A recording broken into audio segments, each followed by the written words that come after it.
my dear friends, we are off to Wagaman. ഇപ്പോൾ സമയം 4 മണിയായിട്ടുണ്ട്. 4 മണി കഴിഞ്ഞ് 5 മിനിറ്റ്. 4 മണി കഴിഞ്ഞ് 5 മിനിറ്റ്. ഞങ്ങൾ ജസ്റ്റ് ഇത് ചെറിയൊരു തണുപ്പുണ്ട്. ഇന്നലെ മഴയായിരുന്നു. മഴ കഴിഞ്ഞ് ഒരു തണുപ്പുണ്ട്. അപ്പോൾ ഞങ്ങൾ വണ്ടിയിലാണ് പോകുന്നത്, 2 വീലറിനാണ് പോകുന്നത്. ജസ്റ്റ് വാഗമണിലോട്ട് നമ്മുടെ കുരിശുമല എന്ന സ്ഥലത്താണ്. ഓക്കെ.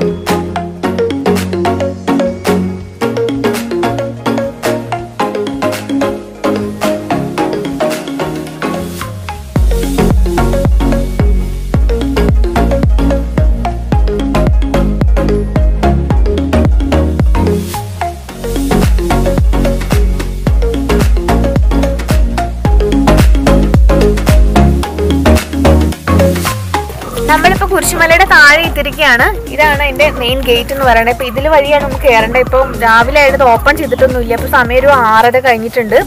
അപ്പൊ നല്ല തണുപ്പൊക്കെ ഉണ്ട്, നല്ല രസമാണ്. എന്തായാലും വരാത്തവരെന്തായാലും വരണം. നമുക്കിത് അങ്ങോട്ടാണ് പോകേണ്ടത്.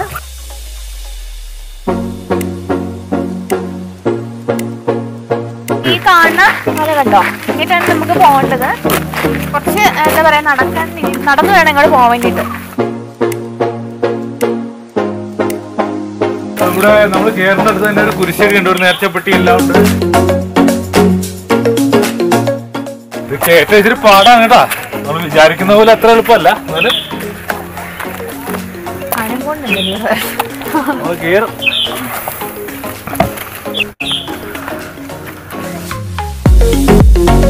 100 മീറ്റർ കഴിഞ്ഞപ്പോ അടുത്ത കുരിശടി ഉണ്ട്.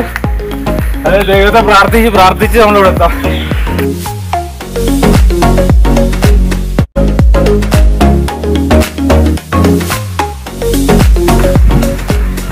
കോട്ടയംകാരി തന്നെയാണ്, പക്ഷെ പറ്റണില്ല. കുറെ നാള് കുടിക്കാണ് നടക്കണത്. നോക്കിയേ, എന്റെ ബ്യൂട്ടിഫുൾ ആയുള്ള പൂന്ന് വെച്ചിരിക്കണ ഈ എന്റെ അമ്മോ, എന്തൊരു ഭംഗിയാന്ന് നോക്കിയേ.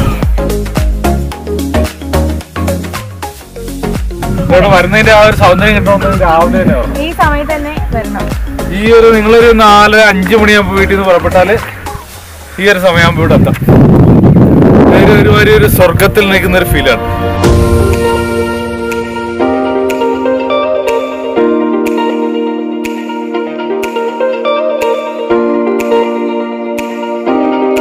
അടുത്തൊരു കുരിശടി ഉണ്ട്, 3ാമത്തെ കുരിശടി.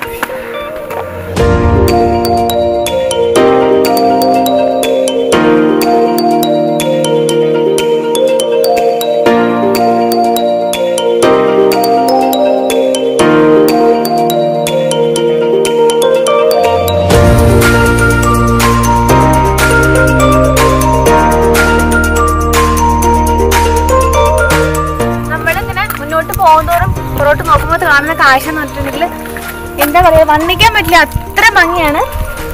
അപ്പൊ എന്തായാലും ജീവിതത്തിൽ ഒരിക്കലെങ്കിലും ഇവിടെ എന്തായാലും ഏർലി മോർണിംഗ് ടൈമിൽ തന്നെ, ഈ ഒരു സമയത്ത് തന്നെ എന്തായാലും എല്ലാവരും വരണം കേട്ടോ.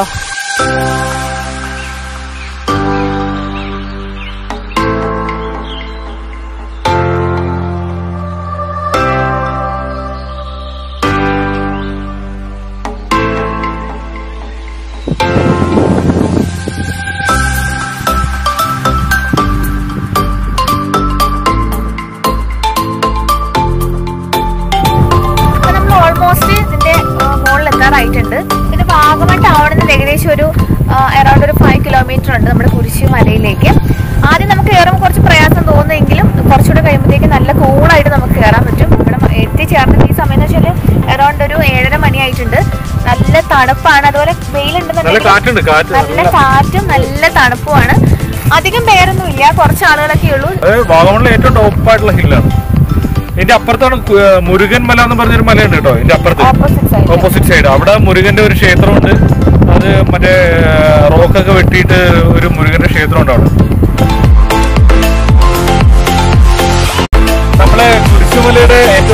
ടോപ്പിലെത്തിയിട്ടുണ്ട്. ആ ഒരു ചർച്ചയൊക്കെ ഇരിക്കുന്ന ഭാഗത്ത് നമ്മൾ എത്തിയിട്ടുണ്ട്. നമുക്ക് അതിന്റെ മുകളിലൊരു ക്രൈസ്റ്റിന്റെ ഒരു സ്റ്റാച്ചു ഉണ്ട്, ഉയർപ്പിന്റെ. നമുക്ക് അതിന്റെ മുകളിൽ കയറി നോക്കാം. നല്ല കിട്ടിലും വ്യൂ ആയിരിക്കും അവിടെ. ഏറ്റവും ലാസ്റ്റ് പോയിന്റ്, ഇവിടുത്തെ ഏറ്റവും ടോപ്പ് പോയിന്റ് ആണ്.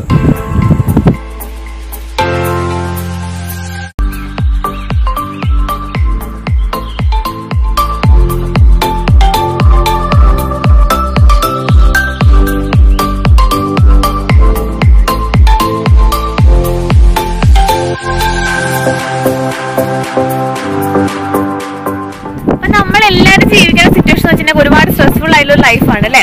അങ്ങനത്തെ ഒരു സിറ്റുവേഷൻ നമുക്ക് ഇതുപോലത്തെ ഒരു സ്ഥലത്ത് വന്നിട്ടുണ്ടെങ്കിൽ എന്തൊരു മൈൻഡിന് എന്തൊരു റിലാക്സേഷൻ ആണെന്നറിയോ. നമ്മളെല്ലാവരും ചെയ്യാം, നമുക്ക് ഒരു വീക്കെൻഡ് ഒക്കെ നമ്മൾ ചെലവഴിക്കാൻ വേണ്ടിയിട്ട് നമ്മൾ എന്തെങ്കിലും മാളുകളിലേക്കോ അല്ലെന്നുണ്ടെങ്കിൽ എന്തെങ്കിലും ഇതുപോലത്തെ തിരക്കേറിയ സ്ഥലങ്ങളിലേക്കൊക്കെ പോകുന്നത്. അവിടെ പൊല്യൂഷൻ ഉണ്ട്, അതുപോലെ തന്നെ നമ്മുടെ മൈൻഡ് കാം ആവത്തൊന്നുമില്ല. പക്ഷെ ഇതുപോലത്തെ ഒരു സ്ഥലത്ത് വരികയാണെന്നുണ്ടെങ്കിൽ, ഒരു വീക്കെൻഡ് നിങ്ങൾ ചെലവഴിക്കുകയാണെന്നുണ്ടെങ്കിൽ തീർച്ചയായിട്ടും നിങ്ങൾക്ക് എന്തൊക്കെ ടെൻഷൻ ഉണ്ടെന്നുണ്ടെങ്കിലും എന്തായാലും അതൊക്കെ മറന്നു. അത് മാത്രമല്ല നിങ്ങൾക്ക് ഇത് വളരെയധികം വലിയൊരു ഓർമ്മയായിട്ട് ജീവിതകാലം മുഴുവൻ ഉണ്ടാവുകയും ചെയ്യും. അത്രയ്ക്ക് അടിപൊളിയായിട്ടുള്ള സ്ഥലമാണ് ഇതുപോലത്തെ ഒരു സ്ഥലത്ത്. ഏതായാലും നിങ്ങൾ പോവുകയാണെന്നുണ്ടെങ്കിൽ ഇതുപോലത്തെ പച്ചപ്പും ഇതുപോലെ ഗ്രാമീണ ഭംഗിയും പച്ചപ്പും ഒക്കെ ഉള്ള സ്ഥലത്തേക്ക് മാത്രം നിങ്ങൾ യാത്ര പോവുക. അത് മാത്രമല്ല, ഈ ഒരു യാത്രയൊക്കെ പോകുന്ന നേരത്ത് മാക്സിമം രാവിലെ ആക്കാൻ ശ്രമിക്കുക.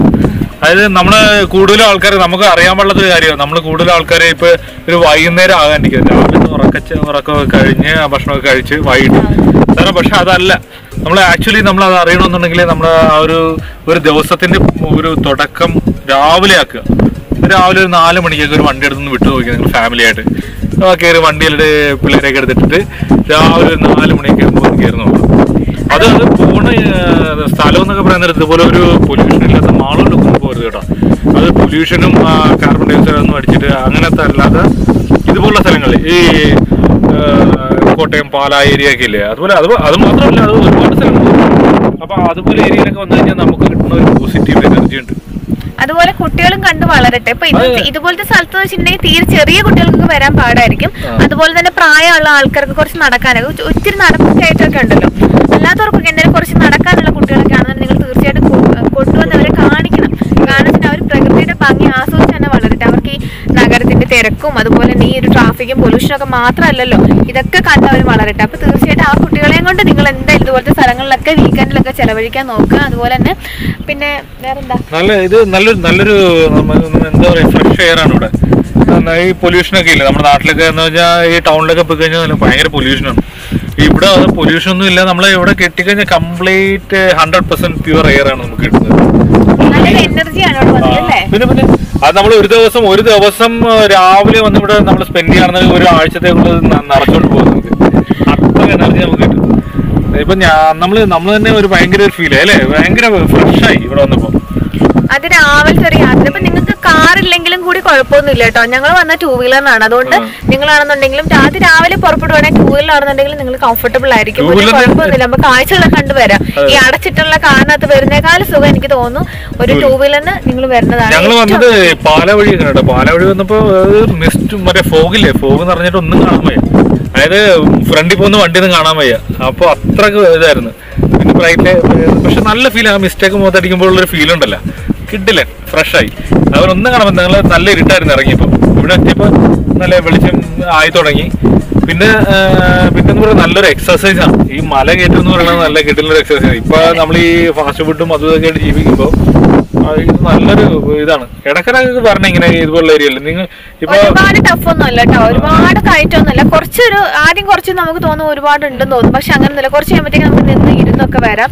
അത് മാത്രമല്ല കാഴ്ചകൾ, അത്ര ഭംഗിയുള്ള കാഴ്ചകൾ കണ്ട് നിങ്ങൾക്ക് കയറി വരാം. അതിന്റെ മുകളിൽ എത്തുമ്പോൾ എക്സൈറ്റ്മെന്റ് എന്ന് വെച്ചിട്ടുണ്ടെങ്കിൽ പറഞ്ഞറിയിക്കാൻ പറ്റില്ല. നിങ്ങളത് കണ്ടേ തന്നെ ഇത് മനസ്സിലാവുള്ളൂ. അത്ര കെട്ടിപുള്ളിയാണ് ഇവിടെ. സൂപ്പർ. അത് കേറുമ്പോ നമ്മൾ ഓർക്കുന്നുണ്ടല്ലോ, ഭയങ്കര സ്റ്റീപ്പായിരിക്കും. അത് കല്ലൊക്കെ ഇങ്ങനെ നിറഞ്ഞു ഞാൻ പറഞ്ഞു ഞാൻ കേട്ടില്ല കേട്ടോ. ഞാൻ അവിടെ നിൽക്കാന്ന് പറഞ്ഞു പറ്റത്തില്ല എന്ന് പറഞ്ഞു. ഇത് തുടങ്ങി ഞാൻ കയ്യെ പിടിച്ച് കയറ്റിക്കൊണ്ട് വന്ന ആൾക്ക് കുറച്ച് എത്തിയപ്പോ ആളെ ആയി മനസ്സിലായി. ഇതിന്റെ ഒരു എല്ലാവർക്കും കയറി വരാം. പിന്നെ ഞങ്ങളിത് ഓൾമോസ്റ്റ് ഇത് കിഴക്കാണ് കേട്ടോ. ഇത് പടിഞ്ഞാറ് ഭാഗമാണ്. ഞങ്ങൾ ആ പടിഞ്ഞാറ് ഭാഗത്തോടെയാണ് കയറി വന്നത്. നമുക്ക് ഇവിടെ നോക്കിയാൽ ഓൾമോസ്റ്റ് നമുക്ക് മനസ്സിലാവും വന്ന വഴിയൊക്കെ. കാണാൻ ബുദ്ധിമുട്ടായിരിക്കും. ഇതിലൂടെ കയറി നമ്മൾ അങ്ങനെ വളഞ്ഞ് അവിടെ നിന്ന് വന്നാൽ കയറി പോകുന്നത്. അതാണ് ഇല്ലിക്കൽ കല്ല്. അവിടെ ഇല്ലിക്കൽ കല്ലുണ്ട് കേട്ടോ. നമ്മളിപ്പോൾ എല്ലാവർക്കും ഓൾമോസ്റ്റ് എല്ലാവർക്കും അറിയാവുന്ന ഒരു കാര്യമാണ് അത് ഇല്ലിക്കൽ കല്ലെന്ന് പറയുന്നത്. അതാണ് ഈ ഇല്ലിക്കൽ കല്ല് കാണുന്നത്. അപ്പുറത്ത് മുരുകൻ മല കിഴക്കേ സൈഡിൽ, അവിടെ ഒരു മുരുകൻ ടെമ്പിളൊക്കെ ഉണ്ട്. ഇവിടെ വന്നിട്ടുണ്ടെങ്കിൽ നിങ്ങൾക്ക് പോകാനായിട്ട് ഒരുപാട് സ്ഥലങ്ങൾ കിടപ്പുണ്ട്. എനിക്ക് വേറൊരു കാര്യം, എനിക്ക് ഇവിടെ കേറിയിട്ട് ഇറങ്ങാൻ തോന്നുന്നില്ല. നല്ല കാറ്റാണ്, നല്ല കാറ്റ്. വെയിലുണ്ടെങ്കിൽ പോലും ഉണ്ടല്ലോ എന്തൊരു തണുപ്പാന്നറിയോ. നമുക്ക് ആ വെയിൽ ഫീൽ ചെയ്യില്ല, ചെറിയൊരു ചൂട്, അതിന് നല്ല അടിപൊളി തണുപ്പ്, അടിപൊളി വീട്ടിൽ കുറച്ച് നാള് സ്പെൻഡ് ചെയ്തിട്ട് ഒരു ചൂടും ഭയങ്കര ഇതായിരുന്നു. ഇപ്പൊ വന്നിട്ട് എനിക്കാണ് അങ്ങോട്ട് പോകാൻ തോന്നില്ല. ഇവിടെ ഒരു 10 സെന്റ് സ്ഥലം മേടിച്ച് ഇവിടെ കൂടിയാലോ എന്ന് ഞാനിങ്ങനെ ആലോചിക്കും. എന്തായാലും നിങ്ങൾ പറഞ്ഞു കേട്ടോ, ഇപ്പോഴേ പിന്നെ ഒന്നെങ്കിൽ ഇവിടെ അല്ലെങ്കിൽ വേറെ എവിടെയെങ്കിലും. തീർച്ചയായിട്ടും വീക്കെൻഡ് എന്തായാലും ഇതുപോലത്തെ ഒരു സ്ഥലങ്ങള്, എസ്പെഷ്യലി ഇതെല്ലാം പച്ചപ്പും അതുപോലെ നല്ല ഭംഗിയുള്ള ഗ്രാമീണ ഭംഗിയുള്ള നഗരത്തിന്റെ തിരക്കിൽ നിന്നൊക്കെ മാറി ഇതുപോലത്തെ ഒരു സ്ഥലത്ത് നിങ്ങൾ സ്പെൻഡ് ചെയ്യാൻ നോക്കണം. ആ ഒരു ഫീൽ ഒന്നും വേറെയാണ്. അത് ഈ സിംഗിൾ ബാച്ചിലേഴ്സ് ആയിട്ടൊക്കെ കല്യാണത്തിന് മുന്നേ ബാച്ചിലേഴ്സ് ആയിട്ടൊക്കെ പോവാം നിങ്ങളെ ഫ്രണ്ട്സ് ഒക്കെ ആയിട്ട്. പക്ഷെ അത് കഴിഞ്ഞ ഫാമിലി ആയിട്ടൊക്കെ വരണം കേട്ടോ. ഫാമിലി വൈഫിനെയും കുട്ടികളെയും കൂട്ടി വരാൻ നേരത്തുള്ള ഒരു ഫീൽ ഉണ്ട്. അവരും സന്തോഷിക്കട്ടെ, അവരുടെ സന്തോഷം നമുക്ക് കാണാം, നമുക്ക് സന്തോഷിക്കാം, നമ്മൾ ഒരുമിച്ച് സന്തോഷിക്കാം. ആ ഒരു ഫുൾ പോസിറ്റീവ് ആ നിങ്ങളുടെ ഫാമിലിയിൽ അറിയാൻ പറ്റും. ഒരു ട്രിപ്പ് പോയി ഒരു ഇതുപോലെ അത് മോർണിംഗിലൊക്കെ പോകാൻ നേരത്ത് നമുക്ക് അറിയാൻ പറ്റും ആ ഒരു എനർജി. പിന്നെ നിങ്ങളുടെ ഫുൾ കംപ്ലീറ്റ് ഡേ എന്ന് പറയുന്നത് ഒരു എനർജി ഫിൽഡ് ഡേ ആയിരിക്കും. എന്റെ ഫ്രണ്ട്സ് ഒക്കെ പറയാറുണ്ട്. അതുപോലെ നമ്മൾ ഈ കല്യാണം കഴിച്ച ട്രിപ്പ് എന്നൊക്കെ പറഞ്ഞിട്ട് അതൊക്കെ ഒരുപാട് കാര്യങ്ങളുണ്ട്, ഒരുപാട് ഇത്. പക്ഷെ നമ്മളൊന്ന് പ്ലാൻ ചെയ്തിട്ടുണ്ടെങ്കിൽ ഇതുപോലെ ഒരു വീക്കെൻഡിലൊക്കെ ഇതുപോലെ സിംഗിൾ ആയിട്ടുള്ള നമ്മൾ ടൂറിനൊക്കെ ഒരു സിംഗിൾ ട്രിപ്പ് ആണെങ്കിൽ പോലും എന്തൊരു മനസ്സിന് സന്തോഷം നൽകുന്ന അറിയോ. അപ്പൊ നിങ്ങൾ ഒരുപാട് പ്ലാനിങ് കാര്യങ്ങളൊന്നും വേണ്ട, ഒന്ന് ആഗ്രഹിച്ചാൽ മതി. നിങ്ങൾക്ക് എന്തായാലും ഇതുപോലത്തെ ട്രിപ്പ് നിങ്ങളുടെ വൈഫിനെയും നിങ്ങളുടെ ഫാമിലിയിലോ കൂട്ടുകാരാണെന്നുണ്ടെങ്കിലും വൈഫാണെന്നുണ്ടെങ്കിലും ആരെയും കൂട്ടിയാണെന്നുണ്ടെങ്കിലും നിങ്ങൾ ഇതുപോലത്തെ ട്രിപ്പ് പ്ലാൻ ചെയ്യണം. എന്തായാലും വീക്കെൻഡിൽ നിങ്ങൾ ഒരു ദിവസമെങ്കിലും ഇതുപോലെ തന്നെ വൈഫിന്റെ കൂടെയോ അല്ലെങ്കിൽ കൂട്ടുകാരുടെ കൂടെയോ എന്തെങ്കിലും പുറത്ത് പോകണം. അത്ര ഭംഗിയാണ്. നിങ്ങളുടെ മനസ്സ് ഒരുപാട് എന്തായാലും എനിക്ക് പറയാനായിട്ട് എനിക്ക് വാക്കുകളില്ല, അത്രയ്ക്ക് സന്തോഷം തോന്നുന്നുണ്ട്. അപ്പൊ തീർച്ചയായിട്ടും നിങ്ങൾ ഇതുപോലത്തെ ട്രിപ്പ് പോകണം കേട്ടോ. ഇനി നമ്മൾ ഇവിടുത്തെ കാഴ്ച കുറേ നേരം ഇവിടെ നിന്നതിന് ശേഷം താഴേക്ക് ഇറങ്ങാൻ പോവാണ്. താഴേക്ക് നമ്മൾ മുകളിലേക്ക് കയറിയതിനേക്കാളും സ്പീഡിൽ നമുക്ക് എളുപ്പത്തിൽ താഴേക്ക് ഇറങ്ങാവുന്നതാണ്. കുറച്ചൊന്ന് സൂക്ഷിക്കണമെന്ന് മാത്രമേ ഉള്ളൂ. കല്ലിൽ എല്ലായിടത്തും കല്ലായതുകൊണ്ടൊന്നും അതൊന്നും തട്ടാണ്ട് സൂക്ഷിക്കണമെന്നേ ഉള്ളൂ. താഴേക്ക് ഇറങ്ങുന്ന സമയത്ത് ഒരുപാട് ആൾക്കാർ നമ്മളുടെ താഴെ നിന്ന് മുകളിലേക്ക് പോകുന്നുണ്ട്. അറൗണ്ട് ഒരു 9:30 10 o'clock ആയിട്ടുണ്ട്. പക്ഷേ ഈ സമയത്ത് നല്ല വെയിലാണ്. അപ്പോൾ അതുകൊണ്ട് നിങ്ങൾ മാക്സിമം രാവിലെ തന്നെ വരാൻ നോക്കുക. താഴെ ഇത് ഒരുപാട് കാറുകളും ബസ്സുകളും ഒക്കെ വരുന്നുണ്ട്. ഒരുപാട് ആൾക്കാർ ഇവിടെ ഫുഡൊക്കെ കഴിക്കാനായിട്ട് നിൽപ്പുണ്ട്. അതുപോലെ നമ്മുടെ ഈ ലെഫ്റ്റ് സൈഡ് കാണുന്ന ഷോപ്പിൽ ഒരു മിഡിലായിട്ടൊരു ഷോപ്പുണ്ട്. അവിടെ നല്ല അടിപൊളിയായിട്ട് പഴംപൊരിയും ചായയും ഉണ്ടംപൊരിയൊക്കെ കിട്ടും. അവിടെ ഞങ്ങൾ അതുപോലെ ചായയും പഴംപൊരിയൊക്കെ കഴിച്ചു. വീണ്ടും യാത്ര തുടങ്ങുകയാണ്. അവിടുന്ന് ഞങ്ങൾ നേരെ പോകുന്നത് നമ്മുടെ തേയിലത്തോട്ടം കാണാനായിട്ട്. നമ്മൾ പോരുന്ന വഴി ഇഷ്ടംവരെ തേയിലത്തോട്ടം കാണാമായിരുന്നു. അപ്പോൾ നല്ല ഇരുട്ടായതുകൊണ്ട് അവിടെ കയറാൻ പറ്റിയില്ല. അപ്പോൾ റിട്ടേൺ ട്രിപ്പിൽ നമ്മൾ തേയിലത്തോട്ടം കാണാൻ പോവുകയാണ്. അടിപൊളിയായിട്ടുള്ള തേയിലത്തോട്ടങ്ങൾ നമുക്കിവിടെ കാണാം. നമ്മളിപ്പോൾ നിൽക്കുന്നത് ദേ വാഗമണിലെ തേയിലത്തോട്ടത്തിലാണ്. ചുറ്റും നോക്കിയാൽ തേയിലത്തോട്ടം മാത്രമേ ഉള്ളൂ. നമ്മളെല്ലാവരും ഡെയിലി ചായ കുടിക്കുന്ന ആൾക്കാരാണല്ലേ. പക്ഷെ നമ്മളിതേ ഇതുപോലെ തേയില നേരിട്ട് കണ്ട എത്ര പേരുണ്ട് കണ്ട. ദേ തൊട്ട് ഇതിൻ്റെ ഇത് ഇളം കതിരില്ലേ, എവിടെ ഞാൻ കണ്ടിട്ടുണ്ടായിരുന്നല്ലോ. ഇതുണ്ടോ, ഈ ടൈപ്പ് ഉണ്ടോ, ഈ ഉണ്ടായി വരുന്ന കതിരായിട്ടുള്ളത് നുള്ളിയിട്ട് ഉണക്കിയിട്ടാണ് നമുക്ക് തേയില എടുക്കുന്നത്. അപ്പോൾ ഇതാണ് നമ്മളുടെ വാഗമണിലെ തേയിലത്തോട്ടം. ഒരുപാടുണ്ട് കേട്ടോ ഇവിടെ. ഇതിൻ്റെ വലിയ തോട്ടങ്ങളൊക്കെ ഉണ്ട്. നമുക്ക് വേണമെന്നുണ്ടെങ്കിൽ കാണാൻ പറ്റും. നശിപ്പിക്കാണ്ടൊക്കെ ഇരുന്നാച്ചാൽ മതി. എല്ലാവർക്കും ഇതുകൊണ്ട് ഇവിടെ ചെറിയൊരു ലേക്ക് ഉണ്ട് താഴെ. നല്ല അടിപൊളിയാണ് ഇവിടെ വന്നിട്ട്. അപ്പോൾ വാഗമണ് വരുന്ന ആൾക്കാർ ഇവിടെ വന്നിട്ട് എന്തെങ്കിലും ഫോട്ടോ ഒക്കെ എടുത്തിട്ട് പോകട്ടോ. അതുപോലെ തന്നെ നിങ്ങൾ തേയിലേക്ക് തൊട്ടി നോക്കി നുള്ളി നോക്കിയിട്ടൊക്കെ പോയിക്കോളൂ കേട്ടോ. അത് രാവിലെ വരികയാണെന്നുണ്ടെങ്കിൽ തേയില നുള്ളണ ആൾക്കാരുണ്ട്. ഈ ബാക്കിൽ ഇങ്ങനെ ബാസ്ക്കറ്റൊക്കെ വെച്ചിട്ടുള്ള ലേഡീസൊക്കെ കാണാൻ പറ്റും. അപ്പോൾ അവരെടുക്കുന്ന ബാസ്ക്കറ്റ് വെച്ചിട്ട് നമുക്ക് അതൊക്കെ വെച്ചിട്ട് വേണമെന്നുണ്ടെങ്കിൽ നമുക്ക് ഫോട്ടോയ്ക്കൊക്കെ പോസ് ചെയ്യാം കേട്ടോ. പോരുന്ന വഴിക്ക് ഇവിടെ നമുക്ക് സൂയിസൈഡ് പോയിന്റ് ഒക്കെ കാണാം. അതുപോലെ തന്നെ വലിയൊരു കൊക്ക പോലത്തെ സ്ഥലമാണ് ഇവിടെ. ഇവിടെ നിന്ന് ജസ്റ്റ് ഐസ്ക്രീം ഒക്കെ കഴിച്ചു. അതുപോലെ തന്നെ വെള്ളം കുടിക്കാനുള്ള സൗകര്യം, വിശ്രമിക്കാനുള്ള സൗകര്യമൊക്കെ നമുക്കിവിടെ ഉണ്ട്. അവിടെ നിന്ന് നല്ലൊരു ക്ലിപ്പ് എടുത്തു. താഴോട്ട് നോക്കി അറിയാം വലിയൊരു കൊക്കയാണ്. വീണ്ടും നമ്മൾ പോരുന്ന വഴി ഒരു ലേക്കും ഇതുപോലെ തന്നെ പ്രകൃതി രമണീയമായ സ്ഥലങ്ങളിൽ തന്നെ നമുക്ക് പറയാം. അത്ര ഭംഗിയുള്ള സ്ഥലമാണ്. കണ്ണിനെ കുളിർമയേകുന്ന സ്ഥലങ്ങളും അതുപോലെ തന്നെ ഇതുപോലത്തെ ഓരോ കാഴ്ചകളും നമുക്ക് കാണാം. അധികം സൗണ്ടൊന്നുമില്ല, കുറേ ബേർഡ്സിൻ്റെ സൗണ്ടൊക്കെ മാത്രമേ ഇവിടെ നമുക്ക് കേൾക്കാനുള്ളൂ. അത്ര ഭംഗിയാണ്. അപ്പോൾ നമുക്ക് കുറച്ച് പേരൊക്കെ ഇവിടെയൊക്കെ ഇറങ്ങി 1-2 വീലിനല്ലാமல் ഇടയ്ക്കിടയ്ക്ക് വിശ്രമിച്ചൊക്കെയിട്ടാണ് പോണത്. ഇനി ഇവിടുന്ന് പോരുന്ന വഴി വഴിയൊക്കെ കുറച്ച് മോശമുണ്ട്. പിന്നെ തിരിച്ച് നമ്മൾ മൊട്ടക്കുന്ന് കാണാനായിട്ട് പോലും. ഇങ്ങനെ മൊട്ടക്കുന്നെന്ന് വെച്ചിട്ടുണ്ടെങ്കിൽ ഇത് ഈ കാണുന്നതാണ്. ഇവിടെ എന്ന് വെച്ചാൽ മഴക്കാലത്തും നല്ല തണുപ്പ് സീസണിലൊക്കെ നല്ല പച്ച പിടിച്ച് കിടക്കും. ആ സമയത്താണ് നല്ലത്. ഡിസംബർ ജനുവരി ഒക്കെ വരികയാണെന്നുണ്ടെങ്കിൽ അങ്ങനെ കാണാൻ പറ്റും, ഇതുപോലെ കാണാൻ പറ്റും. പക്ഷേ ഇപ്പം നല്ല വെയിലായതുകൊണ്ട് കരിഞ്ഞ് കിടക്കുകയാണ്. നമുക്കവിടെ കയറി നിൽക്കാനൊന്നും പറ്റില്ല. കാരണം വെച്ചാൽ അത്ര വെയിലായതുകൊണ്ട് ഞങ്ങൾ കയറിയില്ല, ഓൾറെഡി മുൻപ് പോയിട്ടുള്ളതുകൊണ്ട്. അപ്പോൾ ഇവിടെ കുറേ ആൾക്കാർ എന്നിട്ട് പോലും വെയിലായതുപോലും അവിടെ നിന്ന് കളിക്കുകയൊക്കെ ചെയ്യുന്നുണ്ട്. പിന്നെ നമ്മളിനിയും പോകുന്നത് പൈൻ ഫോറസ്റ്റിലേക്കാണ്. ഇവിടെ കുറേ മുളങ്കാടുകളൊക്കെ കാണാം. വണ്ടിയിലെ യാത്ര ഇതുപോലെ നമ്മുടെ വാഗമണിൽ വന്നിട്ട് തിരിച്ചു പോകുന്ന ആൾക്കാരെയും അതുപോലെ തന്നെ പൈൻ ഫോറസ്റ്റിലേക്കൊക്കെ പോകുന്ന ആൾക്കാരെയൊക്കെ നമുക്കിവിടെ കാണാൻ പറ്റും. ഇടയ്ക്ക് നമുക്ക് KSRTC ബസ്സൊക്കെ പോകുന്നുണ്ട്. ടൂറിസ്റ്റ് ബസ്സുകളും 2 വീലറും കാറുകളൊക്കെ ഇഷ്ടംമാതിരി വരുന്നുണ്ട്. നമ്മൾ പൈൻ ഫോറസ്റ്റിലേക്ക് കയറുന്നതിന് മുമ്പായിട്ട് ചെറിയൊരു 10 രൂപ ടിക്കറ്റ് എടുക്കണം. പിന്നെ അവിടെ നിന്ന് കയറിയിട്ട് ഇതുപോലെ റൈറ്റ് സൈഡിലായിട്ട് കുറേ ഷോപ്പുകളുണ്ട്. റൈറ്റ് സൈഡിലും ലെഫ്റ്റ് സൈഡിലുമായിട്ട് കുറേ ഷോപ്പുകളുണ്ട്. നമുക്ക് വാങ്ങിക്കാൻ വളരെയധികം വിലയൊന്നുമില്ല. എല്ലാ സാധനത്തിനും തുച്ഛമായ വിലയുള്ളൂ. നല്ല ബാഗുകളും അതുപോലെ തന്നെ ടെഡി ബിയേഴ്സും കുട്ടികൾക്കുള്ള കളിപ്പാട്ടങ്ങളും അതുപോലെ തന്നെ ഏറ്റവും കൂടുതൽ വിപണനം ഉള്ളത് ചായപ്പൊടി, തേയിലപ്പൊടിയുടെ ഒരുപാട് ഫ്ലേവേഴ്സ് ഉണ്ട് ഇവിടെ. വാനില, നമ്മുടെ മിക്സഡ് ടീ ഉണ്ട്, ചോക്ലേറ്റ് ഫ്ലേവർ, അങ്ങനെ കുറേ ഫ്ലേവേഴ്സിലുള്ള ചായപ്പൊടികളുണ്ട്. ഞങ്ങൾ 1 കിലോ തേയിലപ്പൊടി വാങ്ങിച്ചു. പിന്നെ ഒരു ഓയിൽ കണ്ടു, ഒരു ആൻറ്റീനെ പരിചയപ്പെട്ടു. ആൻറ്റി ഒരു എണ്ണ കാണിച്ചു തരാവേ. എണ്ണ ഒഴിച്ചിട്ട് തലയിൽ പറ്റാൻ കാലും പോകും, നല്ല തണുപ്പൊക്കെ കിട്ടും. പിന്നെ ഇതിനകത്ത് പല ഐറ്റം വേണ്ട, പിന്നെ രാമച്ചുണ്ട്, ഇടംപരി, ഒലമിട്ടാനിക്ക, നെല്ലിക്ക, കരിഞ്ചീരം, വേമ്പാട, രക്തെണ്ണ, ഉലുവ, അങ്ങനെ പല ഐറ്റം അടങ്ങിയിട്ടുണ്ട്. എന്ത് ചെയ്യണപ്പോൾ നമ്മൾ ആദ്യമേ ഒരാഴ്ച എണ്ണ ഒഴിച്ച് വെക്കണം. നല്ല ചുവപ്പുള്ളതായിരിക്കും. പിന്നെ നമ്മൾ എടുക്കും തോറും എണ്ണ ഒഴിച്ചുകൊണ്ടേ ഇരിക്കണം, കുറേ നാൾ ഉപയോഗിക്കാം. പിന്നെ ഇതേ കാടമിൻ്റെ ഉണ്ട്, ഗ്രീൻ ടീ ഉണ്ട്, കാപ്പിപ്പൊടി. ഇതൊക്കെ വീട്ടിലുണ്ടാക്കുന്നതാണോ? ഇല്ല, വീട്ടിലുണ്ടാക്കുന്നതല്ല, നമുക്ക് കൊണ്ട് തരുന്നതാണ്. പിന്നെ നല്ല ചുക്ക് കാപ്പിപ്പൊടിയൊക്കെ ഉണ്ട്. ഫ്ലേവർ ടീകളെല്ലാം ആയിട്ടുണ്ട്. ഏലക്കറ്റി, masala tea, vanilla tea, ginger tea, lemon tea. ഇത് ലീഫ് കട്ടൻ ചായക്ക് മാത്രമേ പറ്റുള്ളൂ. കട്ടൻ ചായ കുടിക്കാൻ നല്ല ടേസ്റ്റാണ്, കട്ടൻ ചായക്ക് പറ്റുള്ളൂ. ഗ്രീൻ ടീ ആണോ? ഗ്രീൻ ടീ അല്ല, ഇത് ലീഫ് ഗ്രീൻ ടീ. തന്നെ ടീയുടെ തന്നെ ഇത് തരിത്തയില്ല. തരി 2 മിനിറ്റ് തിളയ്ക്കണം. തിളയ്ക്കുന്നതിന് കടുപ്പം പൊടിയാണ് പെട്ടെന്ന് കടുപ്പാൻ പറ്റും. ഇവിടുത്തെ തന്നെ തേയിലേക്ക്. ഹലോ ഡിയേഴ്സ്, നമ്മളിപ്പോൾ ഉള്ളത് വാഗമണിലെ പൈൻമര തോട്ടത്തിനിടയിലാണ്. നിറച്ച് ചുറ്റും പൈൻമരമാണ്. നല്ല വെയിലുള്ള സമയമാണ് ഇപ്പം, പക്ഷെ നല്ല തണലുണ്ട്, നല്ല രസമാണ്. ഒരുപാട് സ്ഥലമുണ്ട് ഇവിടെ ഇങ്ങനെ നടക്കാനായിട്ട്. ഫുള്ള് പൈൻമരങ്ങളുടെ ഇടയിലൂടെ നമുക്കിങ്ങനെ നടക്കാം. സൂപ്പർ സ്ഥലമാണ്. അപ്പം വാഗമൺ വരുന്ന ആൾക്കാർ ഇവിടെ മിസ് ചെയ്യും. അപ്പം അങ്ങനെ നമ്മൾ ഷോപ്പുകൾക്കിടയിലൂടെ നടന്ന് നമ്മൾ എത്തുന്നത് പൈൻ ഫോറസ്റ്റിലാണ്. ഇവിടെ എന്ന് വെച്ചാൽ ഒരുപാട് സ്ഥലം ഇതുപോലെ കിടപ്പുണ്ട്. ഇഷ്ടംപോലെ ആൾക്കാർ അവിടെ ഇവിടെയൊക്കെ നിങ്ങൾക്ക് കാണാൻ പറ്റും. കുറേ ലവേഴ്സ് ഉണ്ട്, അല്ലാണ്ട് ന്യൂലി മാരീഡ് കപ്പിൾസ് ഉണ്ട്, അല്ലാണ്ട് അച്ഛനും അമ്മയും മക്കളും ഒക്കെ കൂടി വന്നിട്ടുണ്ട്. അങ്ങനെ ഒരുപാട് ആൾക്കാരുണ്ട്. ഇവിടുന്ന് കുറേ സ്റ്റിൽസ് എടുത്തു.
ഇതുപോലെയൊക്കെയുള്ള സിമ്പിളായിട്ടുള്ള ട്രിപ്പുകളൊക്കെ നിങ്ങളും യാത്ര പോവുക. അധികം നമുക്ക് കോസ്റ്റ്ലി ഒന്നുമില്ല, ജസ്റ്റ് പെട്രോൾ അടിക്കാനുള്ള ക്യാഷ് മതി. പിന്നെ ഉള്ളത് നമ്മൾ ജസ്റ്റ് എന്തെങ്കിലും ചെറുതായിട്ടൊക്കെ സ്നാക്സൊക്കെ കഴിച്ച് നമുക്ക് യാത്ര പോവാം. അടിപൊളിയാണ്, 1 ഡേ ട്രിപ്പാണ്, എല്ലാവർക്കും പോകാൻ പറ്റും. അപ്പോൾ ഞങ്ങളോടൊപ്പം ഉള്ള യാത്ര നിങ്ങൾക്ക് ഇഷ്ടം വിചാരിക്കുന്നു. അപ്പോൾ എന്തായാലും അടുത്ത എപ്പിസോഡിൽ മറ്റൊരു പുതുമയാർന്ന വീഡിയോ ആയിട്ട് നമുക്ക് വീണ്ടും കാണാം. അതുവരേക്കും it's me Tanu signing off. Take care, by.